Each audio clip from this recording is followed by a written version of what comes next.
রাসূলুল্লাহ সাল্লাল্লাহু আলাইহি ওয়াসাল্লাম বলেন, কাল কিয়ামতের ময়দানে হারামখোর অর্থাৎ যারা নিয়মিতভাবে হারাম খায়, বিশেষত রাসূলের হাদিসে এসেছে যারা সুদ খায়, যারা সুদের সাথে জড়িত, যারা ঘুষ খায়, ঘুষের সাথে জড়িত, রাসূলুল্লাহ সাল্লাল্লাহু আলাইহি ওয়াসাল্লাম বলেন আল্লাহ পাক রব্বুল আলামিন ওই ব্যক্তি যখন হিসাব নিকাশের জন্য আল্লাহর রহমতের জন্য আগাইবে, রব্বুল আলামিন বলবেন উসিলাহাকালিল হারবি, তুমি আর সামনে আসার দরকার নাই, উসিলাহাকালিল হারবি,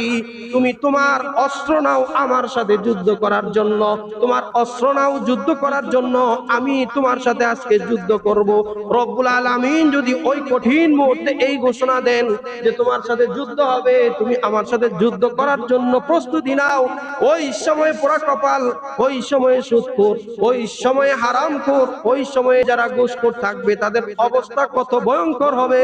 তারা কেবলমাত্র জাহান্নাম ছাড়া অন্য কোনো স্থানে আশ্রয় নিতে পারবে না। রাসূলুল্লাহ সাল্লাল্লাহু আলাইহি ওয়াসাল্লাম বলেন, দুনিয়াতে তাদেরকে বারবার বলা হয়েছে যে আল্লাহ পাক রব্বুল আলামিন সুদখোর এবং ঘুষখোর যারা আছে তাদের ব্যাপারে যুদ্ধ ঘোষণা করেছে। ওই যুদ্ধের ফলটা হবে কাল কিয়ামতের ময়দানে আল্লাহর সামনে আল্লাহ বলবেন উসিলাহাকালিল হারবি, আমার সাথে যুদ্ধের জন্য আজকে তরবারি ধারণ করো। রব্বুল আলামিন যখন বলবেন যে যুদ্ধের জন্য তরবারি নাও, তখন আর রহমতের আশা করা একেবারেই অসম্ভব। তখন একমাত্র আশ্রয় হবে জাহান্নাম, আর জাহান্নাম ভয়ঙ্কর জাহান্নাম। এই যে আমরা হালাল এবং হারামের কথা বললাম, বর্তমান সময়ে রাসূলুল্লাহ সাল্লাল্লাহু আলাইহি ওয়াসাল্লামের হাদিসগুলোর মাধ্যমে বোঝা যায় শেষ জামানায় যারা হারামখোর থাকবে, বিশেষত যারা সুদ খাবে, ঘুষ খাবে, তাদের নেতৃত্ব আসবে,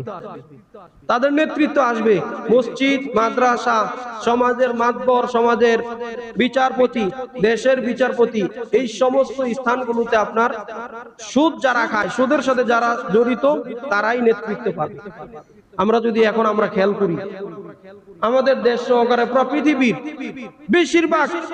যে শক্তিশালী রাষ্ট্রগুলো আছে, এই রাষ্ট্রগুলোর মেইন যে পার্সন, প্রধান যে লোক, ওই লোক দেখবেন কোনো না কোনো ভাবে আপনার সুদের সাথে জড়িত, কোনো না কোনো ভাবে সে সুদের সাথে জড়িত। তারা সুদ খেয়েছে, সুদের সাথে জড়িত, সুদ খায় বা সুদ দিয়ে একটা মুনাফা লাভ করেছে, তার বিনিময়ে কাল কিয়ামতের ময়দানে সে ভয়ঙ্কর শাস্তি ভোগ করবে। আর আমরা সাধারণ মানুষ, সাধারণ জনগণ, সাধারণ মুসলমান, আমরা তো সুদ খাই না,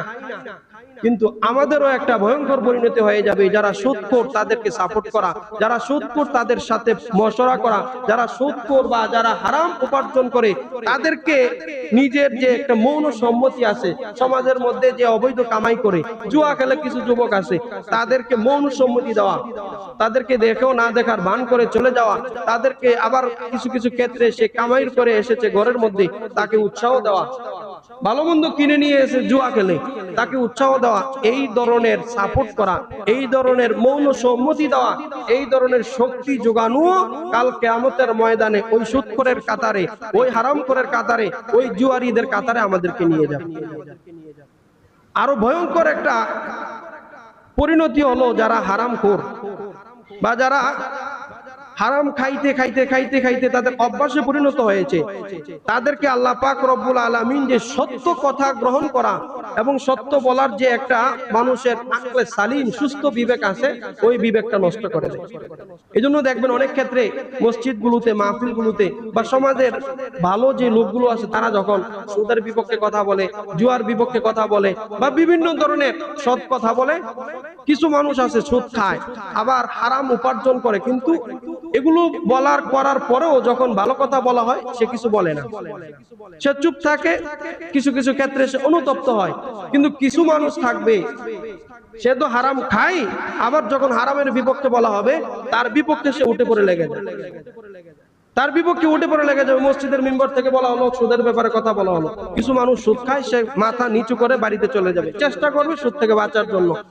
এখনো তার সুদ পরিপূর্ণ হয় নাই। আর যারা একেবারে চূড়ান্ত ভাবে সুদখোরি জীবন যাপনে অভ্যস্ত হয়ে গেছে, সে মসজিদ থেকে বের হওয়া লাগবে না, পারলে মসজিদের ভিতরেই আপনার যে সুদের বিপক্ষে বলেছে তার বিপক্ষে দাঁড়িয়ে যাবে, আর মসজিদ থেকে বের হওয়ার পরে বাড়িতে যাওয়ার আগ পর্যন্ত গেনা গেনা গেনা গেনা করতেই থাকবে।